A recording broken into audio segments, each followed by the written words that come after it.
but thanks for listening. Yeah. Hello, everybody, and welcome to We Say Things episode 282. Right on top of things here. syndereN here with syndereN, Yes. the syndereMeister, the weekly podcast that you've been waiting for. syndereN, how are you? That's right. I'm good, Shannon. I am so excited to tell you all about the news of Dota and then whatever else we can do after we've spent 5 minutes on that. That's right. It's going to be a glorious 5 minutes, though, let me tell you. Yep. Sure is. All right, patron shout-outs. You can do the first half. Oh, yeah? Well, as you wish. Amish Toaster. Shout out to Peace, Love, and Dota. You seemed nice. Crownfall Enjoyer, Disco Farm D, Dop, Empire of Dirt, Isaac Hansen, Anonymous, and Malicious Damage.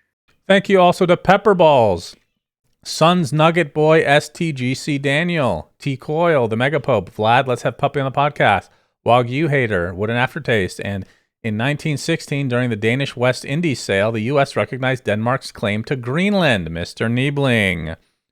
I'm going to say no comment on this because I don't want to talk politics. You all know where I stand. syndereN knows where I stand. I'm embarrassed, That's right. syndereN. That's all I will say. That's okay. I'm embarrassed. That's fine. You don't have to say anything more. Thank you. If you guys also want to support the podcast as a patron, like these fine gentlemen, ladies, and other, you can do so on patreon.com/we say things. There's different tiers, and you obviously don't have to be an In Bruges tier. But we appreciate all the support for the podcast that we've had over, I don't know how long we've had the Patreon for by now. 5 years, 4, something like that. Something like that. And it was because of you guys, because you said you guys should have a Patreon. Was it because of them? Is that actually true? The way I remember it was that more and more people were asking, do you guys have a Patreon? And then we made one. Huh. Am I remembering that wrong? I think that's how it was. I think people were encouraging us to make a Patreon. I can't remember what I had for breakfast yesterday, so I don't know. That's why you're good to talk to, because I can always impress you with news. As a matter of fact, we've run the same episode for 100 weeks in a row. You just haven't noticed. Which allows me to recommend something this episode that you've definitely not heard of before. We have the new syndereN Recommends, which is, lo and behold, another video game for my list. This one is a bit different from basically all the other ones I've recommended. This is a genre that was not on the list so far. The game I'm recommending this time is called Songs of Conquest. And as of right now, it sits on Steam for 30 euros for the base game. And then there's, I believe, 2 separate DLCs at about 10 euros each for additional factions. This is a game for you if you liked Heroes of Might and Magic, especially Heroes of Might and Magic 3. It's very much in that vein. So it's a kingdom building game. You start with your town and you have one hero. And this game is called a wielder. And as you develop your kingdom, you get stronger units, your wielder becomes stronger, you can get more of them, you can get more resources, yada yada. I'm sure most people listening to this have played some version of Heroes of Might and Magic. It's a very iconic game. And this game is actually really fun. If you like those games, it's really up your alley. And on top of that, this is a game I've not played single player at all. I've only played it with some real life friends from high school. And we have found that the difficulty of the AI when you go to the higher settings is very challenging. So if you found that a lot of the time if you play against the computer in other games of this type, that the AI is a little bit too easy to beat or that it's stupid or whatever, the advantages that it gets in this game are really severe. And obviously you can also play it, against each other. But I've had a really good time playing it co-op, so it gets a thumbs up from here. The factions are very different. And it has some interesting new takes on combat. So if you remember combat from have you ever played Heroes, Shannon? Nope. I've definitely heard of it, though. Okay. Yeah. So Heroes combat is turn-based, and it is in this game as well. And it's same logic as in other Heroes games with like a grid where the units are placed on. They can move like a set number of tiles. But this game has some interesting ideas about how spellcasting works that's very different from Heroes. And it has some interesting things with the way turns take place, in which order, high ground, low ground, advantage, disadvantage, range, advantage, disadvantage, reload time for certain ranged units. And some units are like really powerful against ranged attacks, and some are really powerful against melee attacks. So there's like some more depth to the strategy and the way you move units around and the way you build your army. And there's some much more significant limitations on what your army can contain compared to the Heroes games, where, at least to my knowledge, with the earlier versions of Heroes, you could just have infinite number of units in a pile each. In this one, you're like capped on how strong your hero can get. So that's that, Shannon. Good game. It's fun. If you like Heroes, you should try it. So not you. Thank you, syndereN. Very good suggestion. Sorry, I'm distracted. My cat jumped up here. And by jumped up, I mean I put her here because she was meowing. All right. So, on to the next topic, which is Blast Slam 6 qualifier results. This was actually a short one, huh? Yeah, so this tournament itself doesn't take place until February, if I'm not mistaken. I think the tournament begins in... Let me double check that. Yeah, group stage starts February 3rd.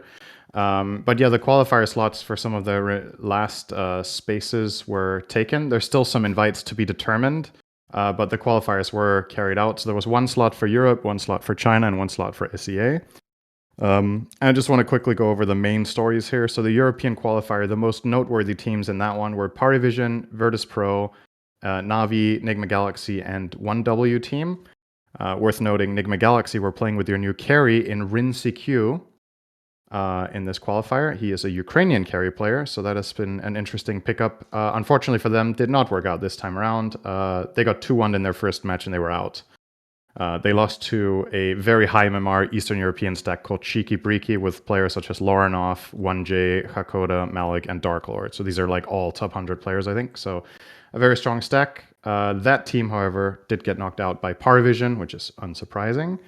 And when it all came down to it, the finals was Na'Vi versus Parivision, which Na'Vi actually, I believe, reverse swept after getting stomped in game one. In game one, Na'Vi did something that I don't know if I've ever seen this. They played Carry Pugna. Really? What the hell? But they lost in 20 minutes.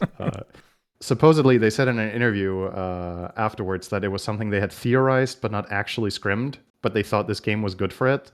They did not run it back later, the Carry Pugna. But they still won. So congrats to Na'Vi on qualifying. And of course, commiserations. Parivision will not be at this tournament, which I believe in recent memory is the first tournament Parivision don't attend that they were interested in, because they've always been invited in the last half year, right?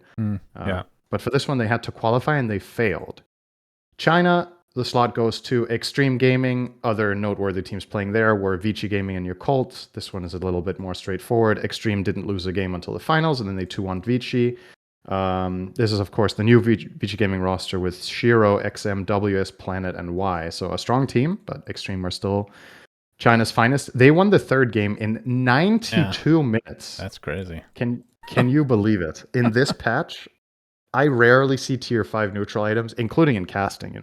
One thing is playing, but all the games that we watch, it's just like never an hour. So 92 minutes. This will show how far Dota has come with kind of one-dimensional heroes. I feel like if you go back a few years and you look at Vici Gaming's third game lineup, that does not look like a lineup that could last 90 minutes. It's Warlock, Viper, Shadow Shaman, Sand King, and Ursa. Like Ursa would fall off so hard in old patches. Yep. Interesting. I mean, multiple of those heroes would, right? Viper was never a strong late gamer until facets or at least talents were introduced. Shaman would fall off. Yeah. The Radiant lineup would just stomp late game 5 years ago, right? Yeah, for sure. With Terrorblade and Ember, they would outscale the Dire lineup, almost the two of them. Well, they did, technically. But yeah, I suppose. And finally, the last slot. And this one, for me, is actually the most interesting one. It's not the Na'Vi beating Parivision. It's the SEA qualifier. So this, I wouldn't even have mentioned this as one of the noteworthy teams, which is why it's interesting. Because generally speaking here, there was like, at least from my perspective as an international viewer that's not super into SEA, I would say the three noteworthy teams here were Nemesis, Execration, and Kukuis, which is like Gabby Armel stack with Kuku and DJ.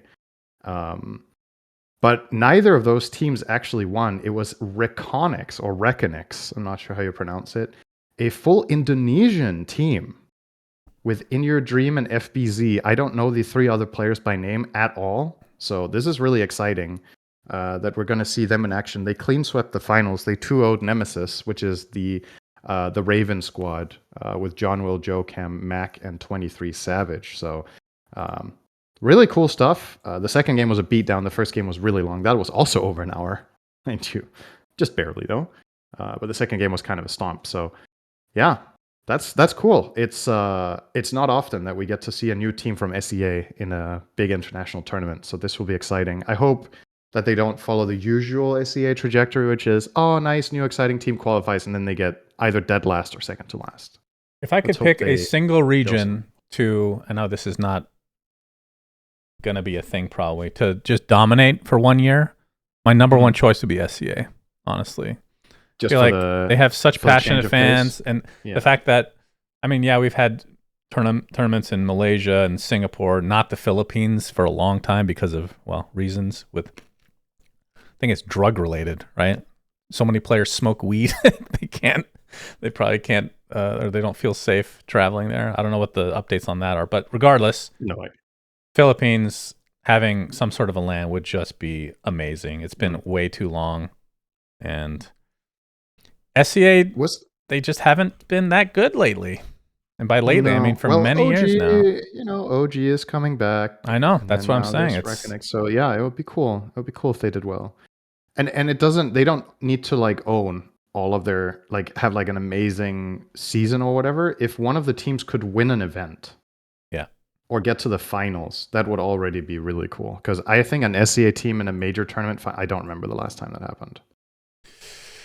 Oh, I remember the time it should have happened with Talon, right? Where 23 Savage gets out of his seat. Wasn't that the lower bracket final or something like that? I actually might be right. Was that a lower bracket final? I think they got third that tournament. I could be wrong. OG had a good shot as well in, was it Wallachia where? Yeah, it was, right? That we cast? Fourth? And they were looking really good. They were very close to, getting top 4 at the very least. And then who knows? Yeah. They were in great shape there. But yeah, this is cool. I hope this team does well. And that, especially the couple of players, I don't know if you've heard of them, Jikroy, Dalol, what a name, and Varish. I've not heard of any of those players. Maybe they had different nicknames prior to this, but not familiar with them at all. Nope. Cool if they can make a name for themselves in an international competition. So you'll be seeing them at a LAN in a month's time. And that's that. That's pro Dota for this week. As far as I'm concerned, there's qualifiers going on now. There's other qualifiers. There's like open qualifiers to ESL. There's going to be close qualifiers. January is jam-packed with qualifier after qualifier after qualifier, but no actual big tournaments. They start in February. Yeah, people learn from us to not hold a tournament in January. And also not in an airport hangar. Which that was cool. But that was cool. Literally. What hangar was it again? I don't remember. It was a hangar though, yeah? I guess technically. Or was it a warehouse? I don't remember. It was like a big warehouse maybe. I don't remember the name anymore. Anyway, I don't know. No. Good memories. Yeah. The only time in my life I had windburn, Shannon. Yeah. I've told this story already. We don't need to go over that. All right. I remember that one actually. Believe it or not. You do? Yeah. Good. Okay, then it must be more than 100 episodes. Yeah, he must have said it so many times by now. Finally kicked in. All right, next up. This one's all you. You were the closest. You've been the closest to this out of the two of us. So Admiral Bulldog got a lot of shit on Reddit because he made a posting on eBay to sell his TI3 championship ring. And he has it posted for $70K. I actually don't know if this has been, if there's any updates. Bid, right? Yeah, but I don't know if. I think the buyout is $100K, if I'm not mistaken. I think I read that. Yeah, I think the buyout's higher than what the bid starts at. I don't know if anybody's actually bid on it. I haven't checked. But brings up an interesting conversation. Basically, he responded to the hate on Reddit that, because a lot of speculation was, is he struggling with money? You know, why would you ever do this? It seems really stupid, blah, blah, blah. And his response was, I have a lot of memorabilia. It wasn't really something that I value. I mean, obviously he values like the memories or whatnot, but not the ring itself. And he feels like the money is just better put use to, or the ring is better put use as money instead. But he says he's not struggling for money, which I mean, if he was struggling for money, he must have blew the shit out of that, because I know he's doing quite well. I think he's doing quite well for himself. I would imagine. Seeing how much yeah, these streamers make is obscene. I think it sparked an interesting discussion though among the community, right? Because it sounded like there was some polarization, which is unsurprising with this. But there's one camp that is like, it's his ring, he won it, he can do with it whatever he wants, and then there's the other camp that is like, this is such an important memory, and this is like your biggest accomplishment as a competitor in life, and this should be like priceless, right? You should never get rid of this. Obviously, everything has a price. I'm sure if he was selling it for 2 million and someone was actually paying that, people would probably be like, okay, that's a pretty good deal, Right. So it's like there is a threshold somewhere probably for most people. But I mean, ultimately, at the end of the day, right? This is something that you won. It's yours. You can do with it what you want, right? Like, and then we can discuss whether it's a good price or whether it makes sense to sell something like this. This type of item means a lot more to some people than others, and I think that's fine. I think there's previous TI champions that wouldn't trade it for the world, and there are probably TI champions that if they were offered 70k out of the blue, maybe they would just consider it, and they just never thought about selling it. Yeah. So somebody's saying the same thing as other people echoed. The Aegis is the thing that you really value, but the problem is the team or the org owns that, and who knows where that is. Yeah. So the ring, I believe, is the only thing that the individuals get. I mean, I think I know the answer for both of us, but what would you have done in this scenario? Because you're right. It is an interesting thing that some people, like, I don't know. I feel like most players that have won it value it enough to not sell it unless it's for an obscene amount, which you're just stupid to say no, because it's just a ring at the end of the day, right? So are you asking me if I had a TI ring, if I would sell it for this? Yeah. I think I would have never thought about it. Right. I think I don't think it would have really crossed my mind. When I saw this posting, I was like, oh yeah, I suppose the TI winners could sell their ring. So it's never crossed my mind that you would sell something like this, but that doesn't mean that I think anybody who chooses to do it is stupid for it. You assign whatever value to it that you want. First and foremost, I think it's weird that he wants to sell it, but guess what? Everybody's weird, and everybody has their weird shit. It's like it's not that big of a deal. But yeah, I think it's weird that he wants to sell it. But whatever. Like, you guys see my ESL 1 trophy here. I had to pay for that to be shipped to my house years after we won the tournament. Would you sell it for 70k though? I would not sell it for 70k. Really? And this is just an ESL 1 trophy. Yeah, it's the one physical thing that I have from when I owned a team. There were some good memories and some horrific ones. And I don't know. It's just, 70k would not cut it for this. And I know that nobody would pay 70k for it. So sure. I mean, this is also a weird hypothetical, right? Because putting ourselves in that position, it's hard to imagine how you would feel about this accomplishment without having it. And to him, this physical manifestation of that just matters less than it does to other people. And I mean, like I said, that's fine. Who knows? What would be interesting is if a month from now, there's like 10 listings of TI rings because other players are like, hey, wait a minute. I could actually liquidate this. Now, but let's see if he sells it first. Well, I don't know if there's been a bid. I don't think so. Again, if you're struggling for money, that's one thing. And I think some of the early TI winners, you're not going to be getting that much money out of TI necessarily. But he streams. He's made, I'm sure, a gigantic amount of money. So I really highly doubt that has anything to do with that. I'm curious now. I'm curious if he got more from this ring or from winning TI3 if he sells it. Let me check. The International 2013. Nah, he would get more from TI. What was the first place prize? So the first place prize was $1.5 million roughly. Yeah. That's split 5 ways. That's 300K.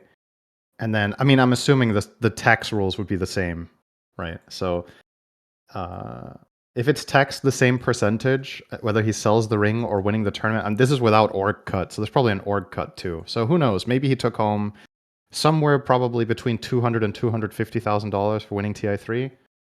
That means this ring is like a third of his TI in value if he sells it, right? It's kind of... Yeah, so that's why I'm bringing that up, is because it would also be weirder if, like, let's say No Tail or Seb sell their... I think that's even weirder because they made so much more. They won during the peak years, basically. Yeah, but they've also held part of the ownership of OG, and The Well, last yeah. couple of years have probably not been cheap. That's okay. That's fair.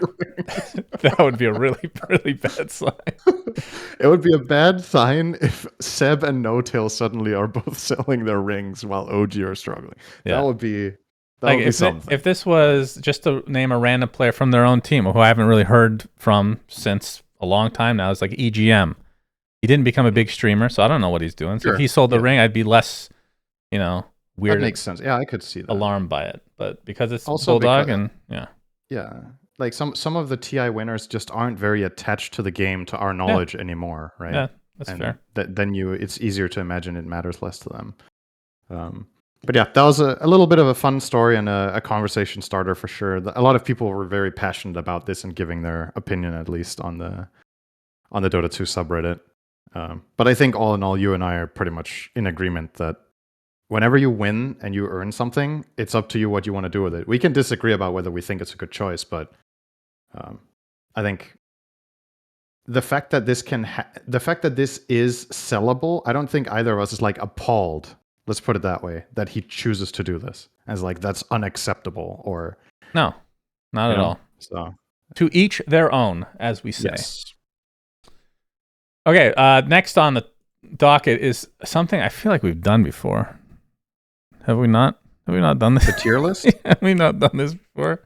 We have done an Arcana tier list a few years ago, but it was not for ourselves. We actually did it for our website. Oh.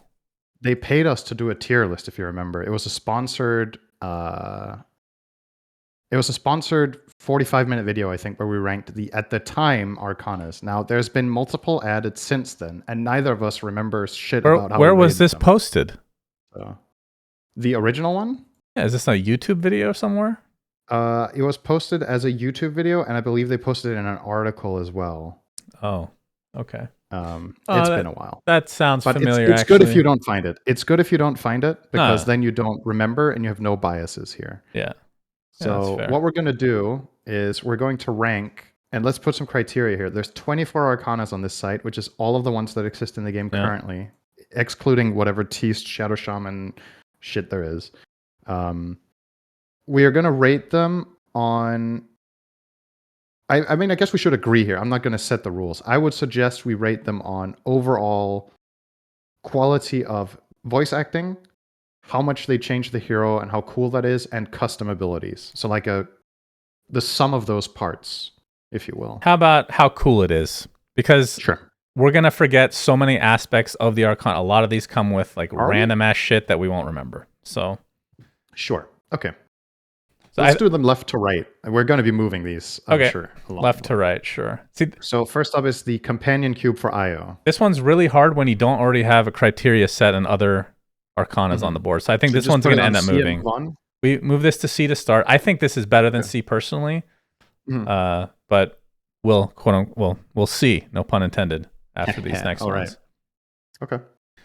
So then we have the Blade Form Legacy for Juggernaut. I don't think I remember all these by heart. I'm just going off memory right now. At some point, I'm going to forget what. So there's also the aspect of a lot of these are newer, right? And inherently will be better. So because I know what the F tier is going to be. Obviously, there's probably nothing else in F tier. We're not comparing them to their time. We're comparing them to the standard now. Juggernaut, I feel like, and you might disagree with this, is at best a B. I'm in agreement with that. I think I would put it C probably to start. Okay, we'll start at C then. Sure. Yeah, I think that's okay. Compared to some of the other ones, I don't think it's that impressive. Then we have Legion Commander. I think these are called Blades of Voshdomosh or some shit. Hang on. Yeah. I think I have it. Dual wielding blades, has the custom dual victory stuff. For its time, it was very good. It was probably the best Arcana when it came out. But compared to now, is it better or worse than Jugger? It's got to be worse, right? This is probably it's worse than Jugger. This is probably C minus D plus. Okay, let's put it bottom of C for now. It's more so that it's aged, right? Less so than it's just bad. And I think so. Without a question, when we post this video, people are going to massively disagree on some tiering. Yeah. I think what's interesting is I think some people's perception of how good the Arcanas are is the exclusivity that we're not even taking into account. Some people really want the ones they can't have. Well, I Like think the Iowa Arcana, which was locked in a what makes battle tier pass lists thing. fun, which people lose sight of, is that everybody's going to have their own opinion. That's what makes it fun. Yeah. Now, Yeah. everybody at the same time, there's no objective correct answer because everybody has their own criteria. Even if you write down a criteria, there's still going to be hidden criteria in your mind that you're taking into account that you won't even be able to vocalize. I've learned that the hard way. People raging on my tier list, syndereN. Faceless Void. I would say this one is in Classian Apostasy. All right. Yes. this has got to be minimum A. This one's really good. It's very good. It's just if it's S, then we need an S plus. Let's put it A for now. We can move it a little when we do our final review. Fine. Is that fair? Your beloved wife is in chat going, why is companion cube C? What the fuck? I think honestly, maybe we should just keep it there. We just put it as a placeholder and everybody's outraged. We're moving it up just so people shut up. B, we're revisiting it though. We're revisiting. I think B is fair though, based on I think it's better than Juggernaut. Okay. So next up, Wind Ranger. This one is called Compass of the Rising Gale. That's right. This one is really fucking cool. Now, before you give it a rating, one of the best 3 for me. Okay. One of the best 3? Yeah. Okay. Does it get minus points for what's the right way to actually explain this? The fact that they didn't remodel Windrunner and they came out with the Arcana instead, and now by comparison, it's like, my God. Is that fair to give negative points for doing that? Do you think so? I mean, if you want to give it negative points, you can. Sounds like a little bit of a weird. You're shoehorning that in because you don't want it to do too well. That's correct. That is correct. Yes. Maybe I've been brainwashed by Slacks. Of our vote. It was requested by Slacks. Yes. I'd feel comfortable putting this in A still. Okay, we can put it top of A for now. Top of A. And then we'll see how many S's there are. You think it's better than Void? Yeah, I think so. Okay. But it's close. The Void one is also really cool. They're both very, very good. So. All right, Skywrath Mage. Oh, I cannot remember for the life of me what this one's called. That one is Devotions of what? Dragonus. Did you know it was called that? I've never seen that. No, why would I know any of the names of the Arcana? Okay, I literally couldn't name a single one. I mean, that's just not true. What's the Lena Arcana called? I don't know. Fiery Head? Okay. All right. That's close enough. Wait, you got the first the word PA right. one is Paradox, something Paradox, actually. And then the Pudge one is Obsession or something to that nature. And that's probably the only two that I could name a single word from. You're getting some parts. The real question is, why would you know the name? Who gives a shit? Why would you learn the name? I think it's nice to name them. That's just me. Okay. So Skywrath Mage, you said the horse, what was it called again? Devotions of Dragonus. Yeah, so this one was in the Crownfall, Act 3. What do we think? I think it's all right. For me personally, what did you say? C plus, B plus? B plus. Is it better than Jugger? Yeah, for sure. Okay, come on. It's not even close to Jugger. Okay, well, then you can put it in B for now. I'm going to put Jugger in D for now if it's going to make you happy. My God. Jesus. To visualize better. Really well. Okay, then Companion Cube is back to C. Put it down there. All right, next up, Shadow Friend. Yeah, another early Arcana. I think Demon Eater. I think it's better than Legion, though.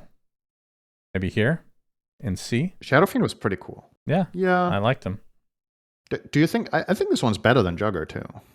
Yeah, I would actually agree with that. It's kind of close. Yeah, we could put that there too. Yeah, that's fine. I'm fine with that. We'll revise it. It's actually aged quite well, all things considered. Yeah, it's one from that time. It might be the best one. Actually, the Shadow Fiend one. All right. We'll see that. So the next two I think should be relatively easy. I'm going to put S tier for Drow.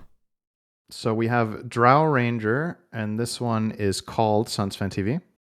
No, white hair, blood on face set. I actually think you should try to name them and we see how close you get, but you should actually try, okay? You should give your best guess. Okay, go ahead. All right. Dread Retribution. Okay, close. This one is sick, and to me, this and Windranger are kind of close, but if I have to pick, I'll put Drow above it. So I'm okay with putting that on S and Windranger as highest A for now. Okay. So we can do that. And the next one is my favorite cosmetic in all of Dota. Yeah, so I'm fine putting that me, this S is as well. super easy. This is just the best set they've ever made, in my opinion. This is the Queen of Pain Arcana. And this is called, Sunsfan TV? Queen of Racks. Yes, as a matter of fact. It is called the Eminence of Restool. Okay. Yeah. Do you agree this is the best cosmetic ever? No, your favorite probably fucking the Centaur Courier. Yeah, Centaur. But among actual cosmetics, is this the best one they've made? That they have made. Yeah, well, that is in the game. Let's put it that way. Whoever made it. I mean, we'll have to get through the list and see, syndereN. Okay. All right. Fair enough. All right. So the Pudge Obsession set. Feast of Obsession. Good. I think this is in the A tier as well. I would put it ahead of Void personally. In between Windrunner and Void. This one came with a taunt. I mean, it has a literal bowels showing. You can't get better than that, you know. I would put it below Void personally, but I'm okay with it being A. Yeah. Okay, fine. Pudge hater, huh? I think it's. I love Pudge, one of my favorite heroes, but got to be fair here. All right. Next up, Lena, Fiery Soul of the Slayer. Okay. F is for Fiery. Yep. So I think we can just move on. This is probably going to be the least contested opinion in the comments. I think everybody just agrees. There's one Lena fan for sure. No, this is my favorite. Ogre Magi. What's it called, Sunshine? Guess the name? The Pigeon set. Flockhart's Gamble. It was bird related. You got some letters right. I would put this in B somewhere. Okay. I think I'm trying to. Actually, I guess we can look at the pictures. Is there any other techies? Kind of. Is there any other Arcana that has a mount? No, I don't think so. So that makes this very unique. That's true. I think B is a good place for it, though. I'll put it after the companion cube, of course. I think the whole like tracker and the ding ding ding when you multicast and all that is kind of. I just think it's a really funny one. Yeah, I like this one quite a bit. Tracking your multicast progression. It's fun when you're playing a game and you're getting stupidly lucky and you can see 1 out of 1,000 times you get this many multicasts in a row and stuff. It's a nice flavor. All okay, right. Next up, iconic Arcana Suns fan. So you definitely know the name for this one. Terrorblade. Wow, I can't even think of a funny name. Let's put it on D. Fractal Horns of Inner Abysm. How could I forget such a iconic how could we name? Forget? You think D? Yeah, easily. Yeah, it's probably true. So this one is special because it was modifiable by prismatic gems, right? So you could have it in different colors, which I thought was kind of cool. But so you could like personalize it, but the base version of it is just not that cool, right? No. I agree. It's better than Lena, but none of the others. So I think this is fair. All right. Crystal Maiden Bestiality set, I believe it's called. Why? It comes with a pet, right? Dog. Oh, it's not? Well, sure, you have a pet, but you're not the wolf. That's the persona. No, I know, but it comes with the wolf, the companion. Sure, you have a pet dog or wolf. Yes. I mean, that's the best part of the Frost set. Avalanche. That's the best part of the set. I put this in B probably. Yeah, I think that's fair. I would put it the highest though. The highest of the okay. piece. Yeah, probably. But maybe I'm also biased because I think this Arcana just looks really awesome with the right cosmetics. I think that makes it look gorgeous. But if you strip those and you just look at the Arcana itself, maybe it's not really better than Ogre even. So I don't know. I would probably move up Ogre as well anyway. I would have him second in B with our current list. Okay. I think it's cooler than the Skywrath personally, but okay. Debatable. All right, Yeah, Monkey that's King. fine. This one's interesting because I've told this story before, but so back in the day when we used to get sets in the game, I'd have long conversations with Valve employees who no longer work there because anybody I become friends with at Valve gets fired. I don't think it's related, of course. Of course not. And I would pitch a lot of ideas to them for our sets. Like we came out with the Pudge set, and it had the growing beard, right? Like my favorite headpiece for Pudge still to this day. And my idea was to have it because before we had this Sven set, I think was the first set we got into the game, and it had the first styles, which is you can upgrade the sword by doing blah blah blah. Like they chose what the parameters were, right? Mm-hmm. So I was like, instead of that, let's have it so each time you level your ultimate, your beard grows. So level 1 you have nothing, and by level 3, which is the 4th level, you have the beard. That means you're a big boy. And they're like, yeah, that's a really cool idea, but we just don't have the framework for that yet. Then a year down the road, they did add the framework, which is why I'm bringing it up for Monkey King. This was the first one to have anything like that. And I'm trying to think, is there any set in the game that allows that does this? You level your ultimate and it changes. I don't. Well, there's the tiny ones now, right? With grow. Well, tiny always grew, right? Yeah. So, but aside from that, I don't know if there's any other ones. Anywho, this is better. It's good. This is like B, probably? Yeah. By this list? Yeah, probably. Put it over there. Are we overrating Pudge here? That's like the only one that really stands out to me right now. What are you talking about? It's great. Oh, it's a great set. Like the Monkey King is kind of close to that one to me. But. What? Okay. Anyway, we're moving on, Shannon, but not before you guess the name of the Monkey King set. The Monkey King is... they didn't come up with a name. That's a trick question. It's just called Monkey King Arcana. Great Sage's Reckoning. All right. Next. So, this one you got, Shannon. You got it. You got one word already. The only reason I know that is because I always check to see if I've leveled it up, and I still haven't. It's still level 2, and it will never get to level 3. It's at the tip of your tongue. Oh my god, I've lost 8 games in a row in PA. All right. What's the other word? Come on, you can do this. You get one. Infinite Paradox. It's the Manifold Paradox. It was close. It was close. Okay, good. This one is really cool. I think the overall aesthetic of it is nice. I think the detail that you leave daggers in the ground when you kill people and you can see how much you crit for was really cool. Yeah. We're not going to rate the event that it came with as part of it, even though it was released with an event, which was unique. I think this is the only Arcana that had an event like that, right? Where you were actually upgrading it by hunting people. Yeah. Yeah. I think this is A minus B plus. Yeah, I would agree with that. I think this is better than Pudge. But maybe, again, it's because of the combination with cosmetics again. It looks super sick when you have the Immortals with it. I would put it below I can't put it above Pudge. Pudge has fucking animated hooks coming out of his back, man. Like, that's crazy. We can put it below Pudge then, but it's A. Okay. Spectre, the only face a mother could love set. Wow, that's right. Phantom Advent. This is one of my least favorite. I'm not saying it's not high quality in some ways. I think it's my least favorite Arcana, though, other than obviously Lena and Terrorblade. But like in terms of things that are made with like during this era, let's call it, this is the worst.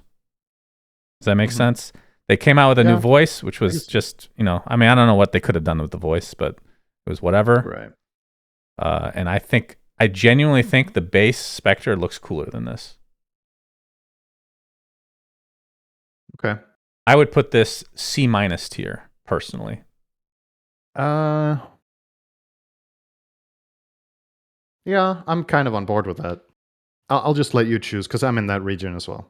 It's all right. I do think someone in chat is also pointing this out. It does look sick in the second form is a lot cooler because it stands out a lot more when you get the red version.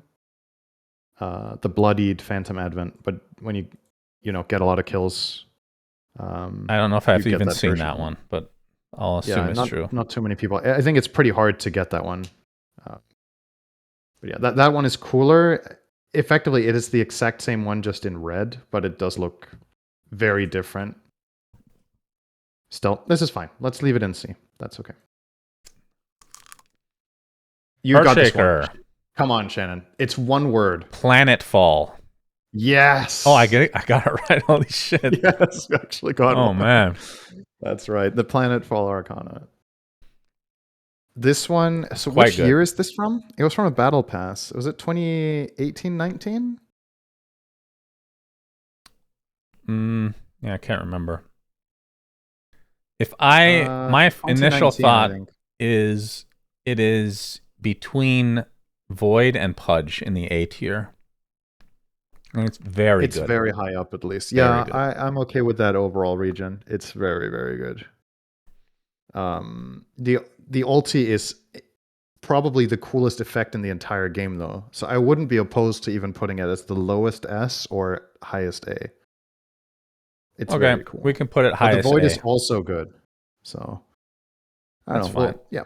This is fine, I think. All Okay. right. Techies,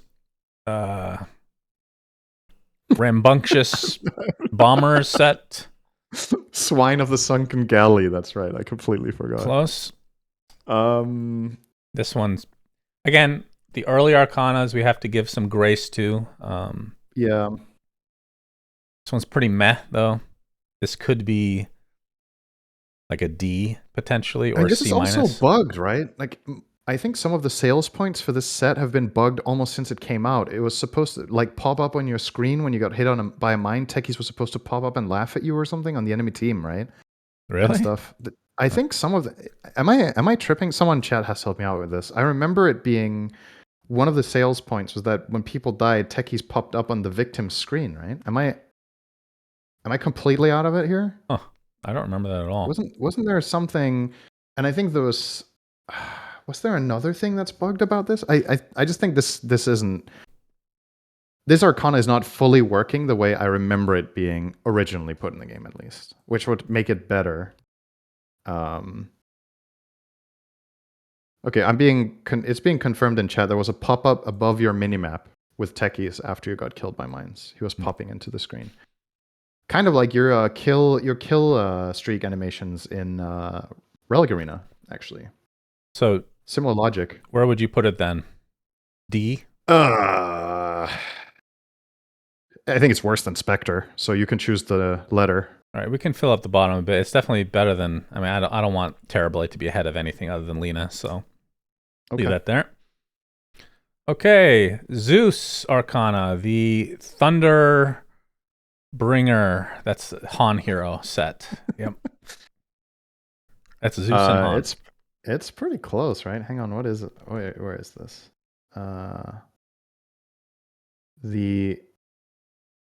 Fuck, why can't I find the name?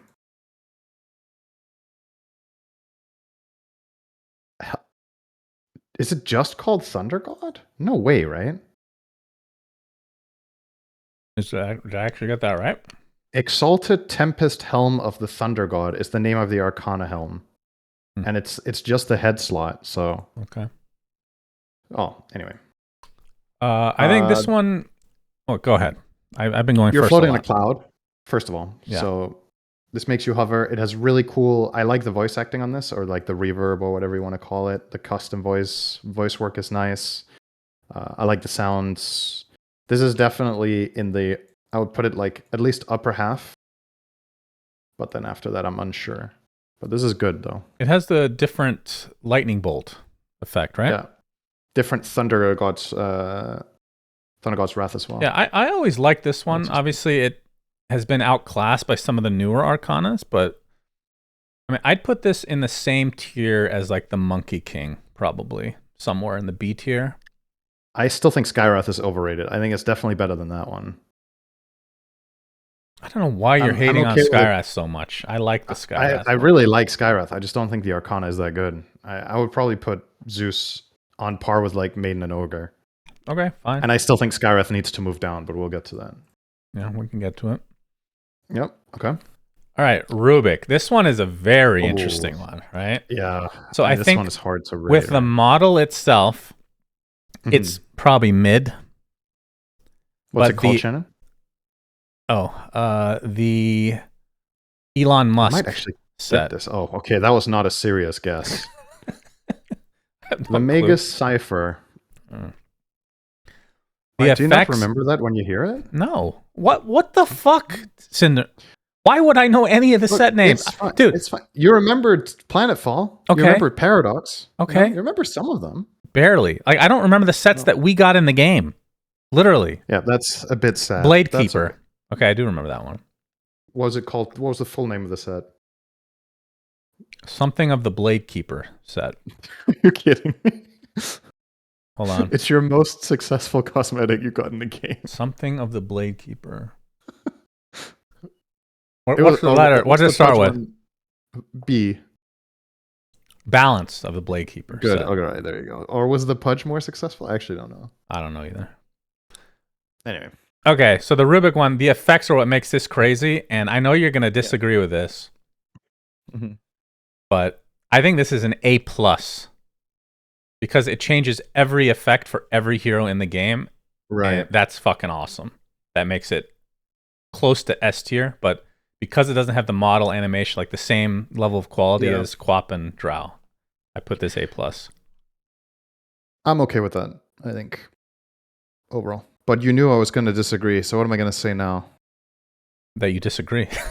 I disagree. Put it there, though. Yeah, okay. Good. I'm fine with that. Okay, Wraith King, you know the name of this. The Skeleton King set. One True King. It was close. Crown of the One True King. This one's awesome. So this is the one where you're in a chair some of the time. You mean the taunt? In your taunt. Is that part of the Arcana, or is that a separate thing? I think it's part of the Arcana. Okay, I mean it's the best taunt in the game, literally the best taunt. So, am I wrong? I think it's the Arcana. The taunt is called "The King Doesn't Walk, He Rules." I didn't know that. That's funny. It's not in the Arcana. People are saying that's not a part of the Arcana. You can get the taunt without it. All right. Okay. Does that change your opinion? No, I think it's still extremely good. Okay. I mean, so what about this do you really like? He becomes a skeleton. I really like that. Okay.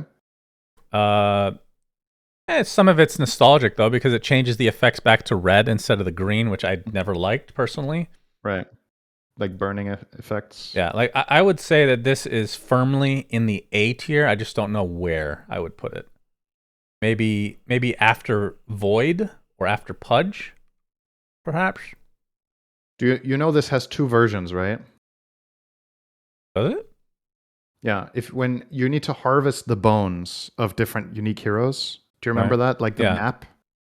Yeah. When you've harvested 100 bones, your entire hero turns burning red. Oh, yeah, that's right. Until that, you're just a quote-unquote regular skeleton with fiery eyes. Okay. Similar to Spectre, I don't really want to rate it on that, but obviously it pimps your set out quite a bit to get the upgraded version. Where did you put this? I put it A somewhere.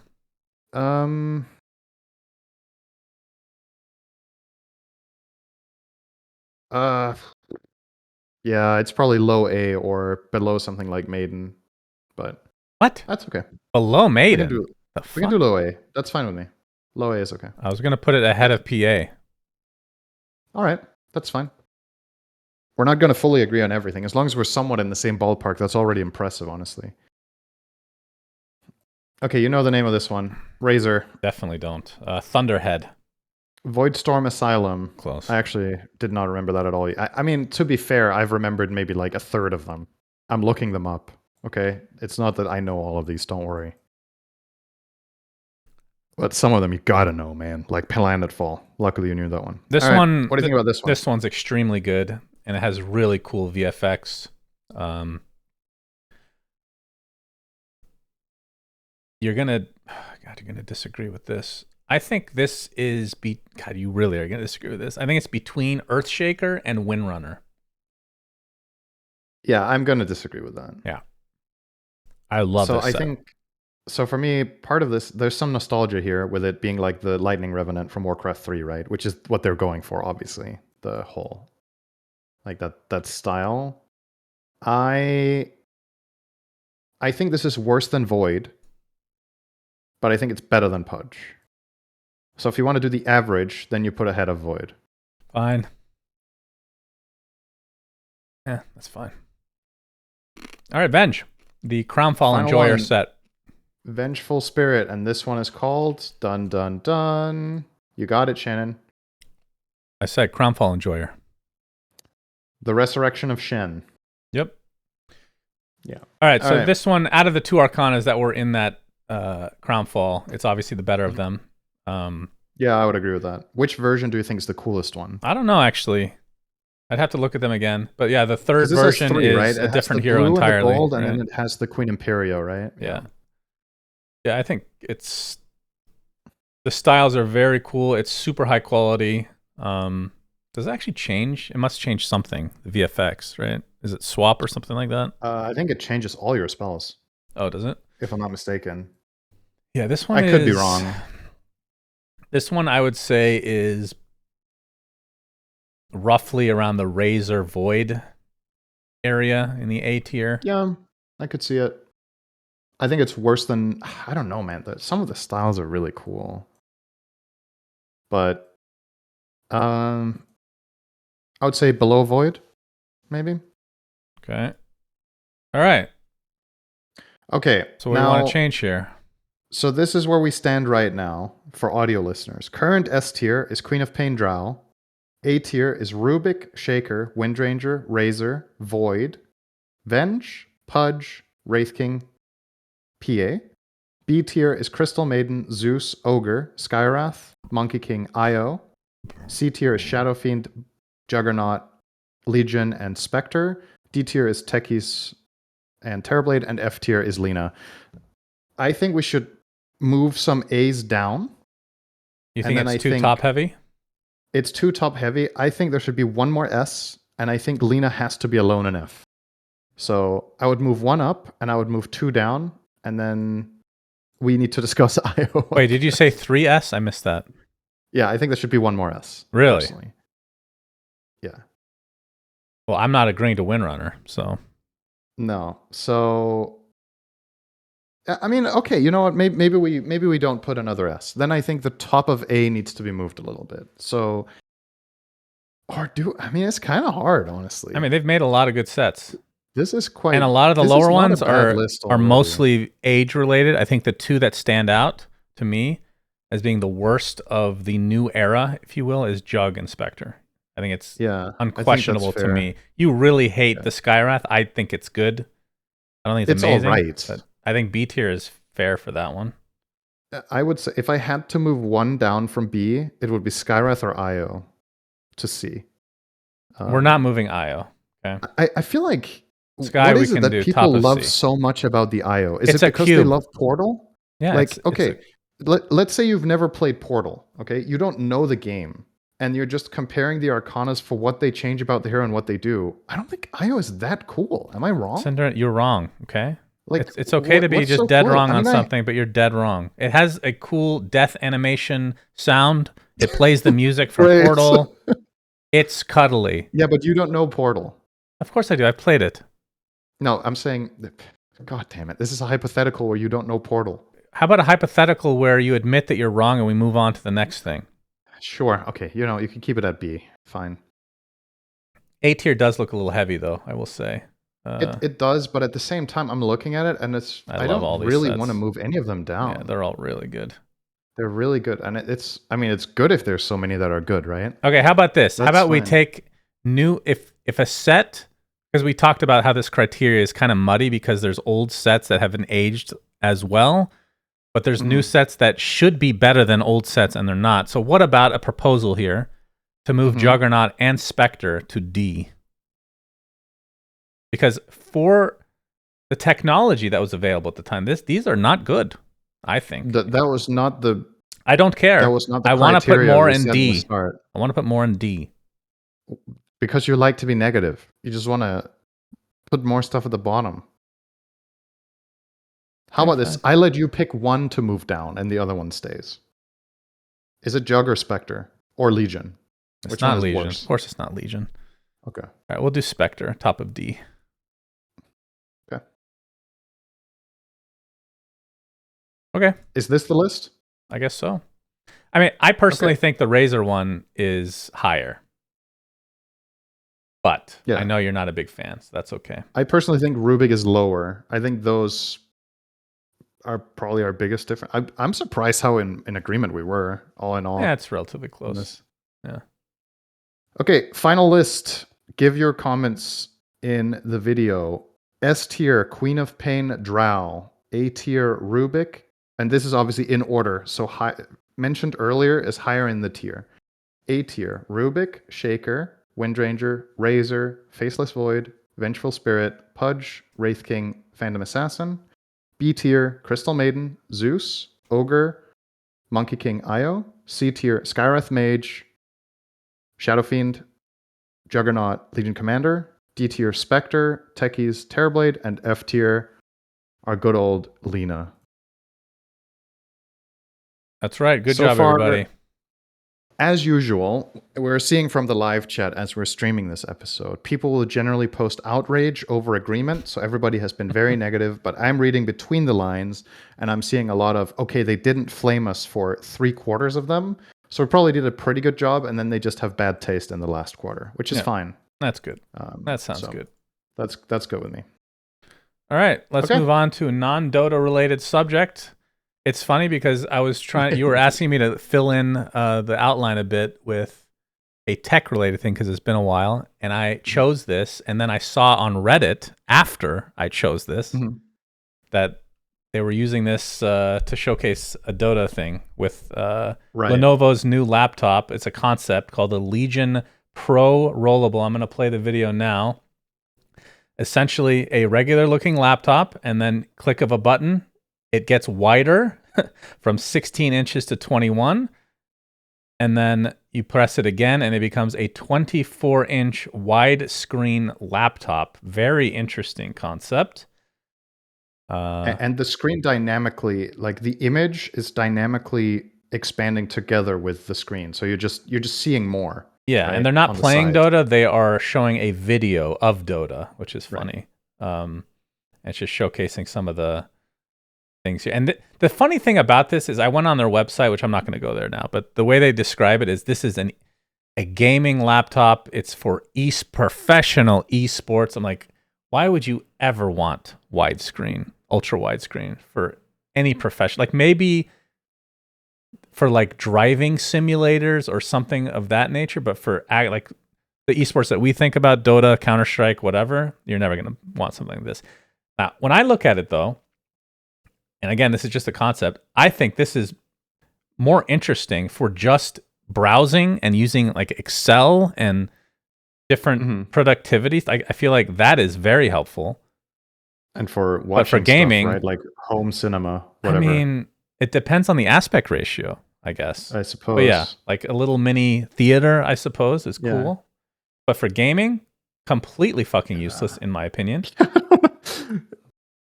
It's one of those you showcase some new tech and you're like, wow, this is cool. Who uses this? Like, what's the target audience for this aside from, hey, this is a cool gimmick?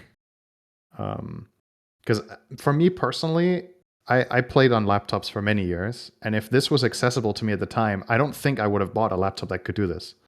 I think I would have just been like, this weighs more and I'm not going to use the functionality for playing. Right. But for watching stuff, I could see it being somewhat interesting.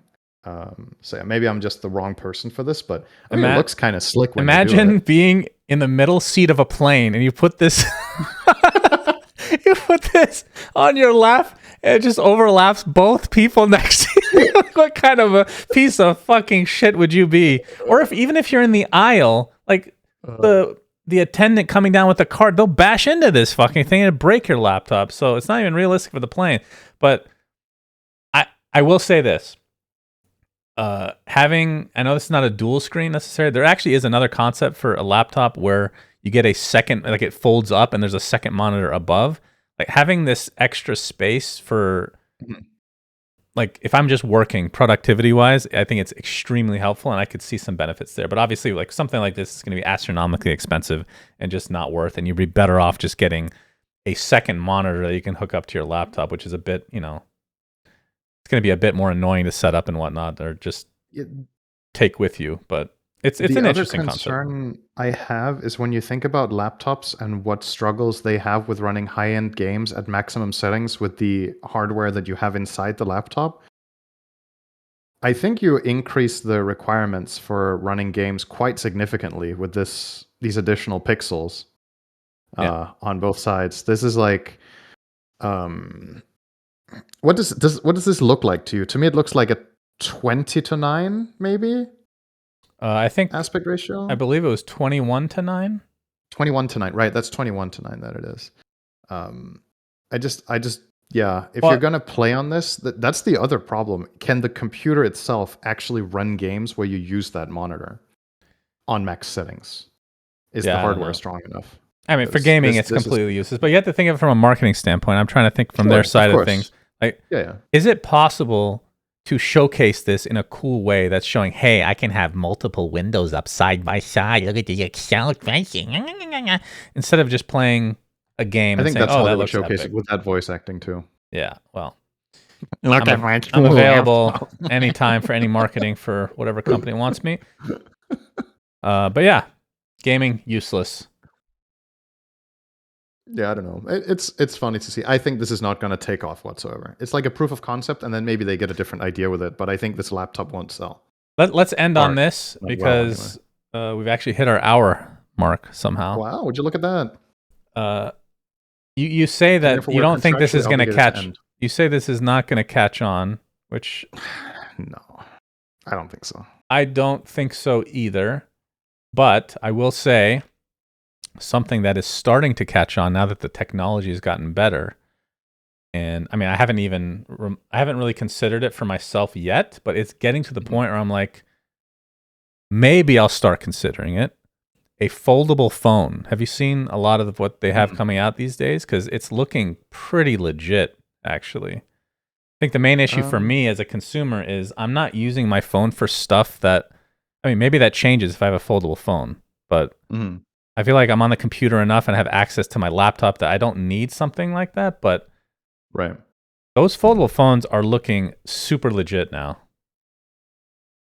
But what's the appeal? Like, what could you see yourself using it for since you're considering it? Well, that's what I'm saying. I haven't considered it at all. Nothing right now. That's the problem. But you just said it's winning you over, didn't you? Because it's cool. Yeah. Oh, okay. I can't think of a use case. So I see. But you think the overall aesthetic and the quality of it has gone up a lot, so it's worth considering, whereas before for you it was just a no-go entirely. Yeah, I think, again, it's one of those things like with AI, it's not the same at all, but same general concept of, can I make use of it? Is it useful for me? Like, how do I use AI to make me more efficient at this task or whatever?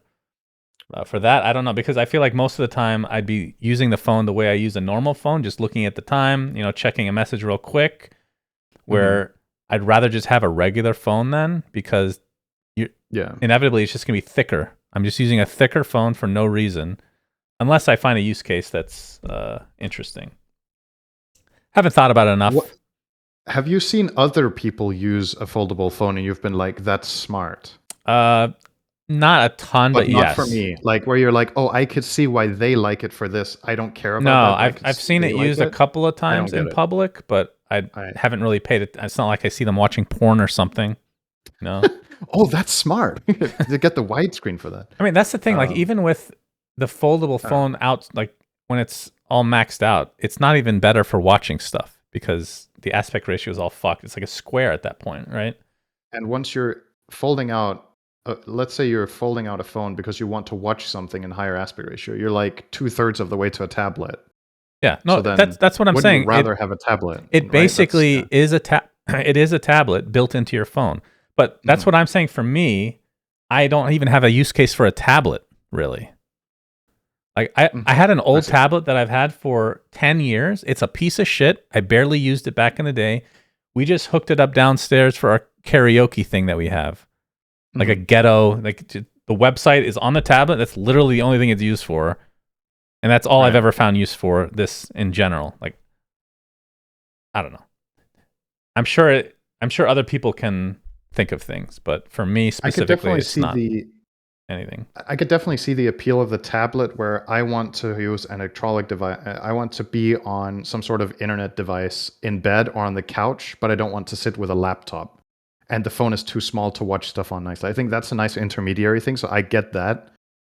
I think if that's what I want, then I wouldn't want to get a foldable phone that does that. Then I would rather keep my current phone and buy the other item for that.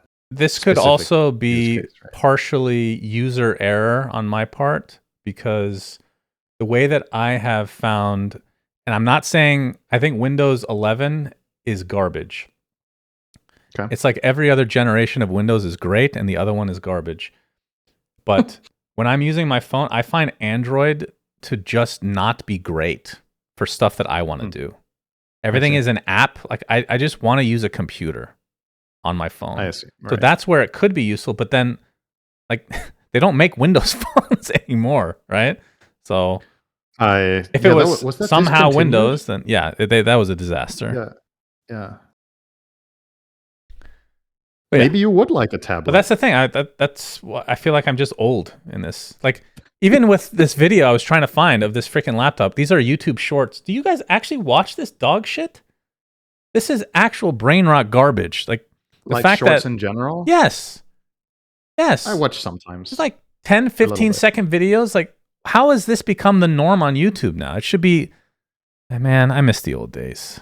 There's also shorts that are like a minute and a half. They don't have to be 15 seconds. That's still very short. Like I miss the days of making top 10 plays of the week, fails of the week, where you take the time to make something that's fucking epic instead of let's vomit something on the screen that's 30 seconds long. Like, Jesus Christ, dude. Oh, we're getting old. It's lovely, isn't it? It's good. Fuck me. When you start a sentence with "I miss the days," you know you've turned the corner. Yeah, I know. I don't think anyone under 25 ever says "I miss the days." The early days of YouTube were just a joy for me. I barely use it anymore now, just for ASMR.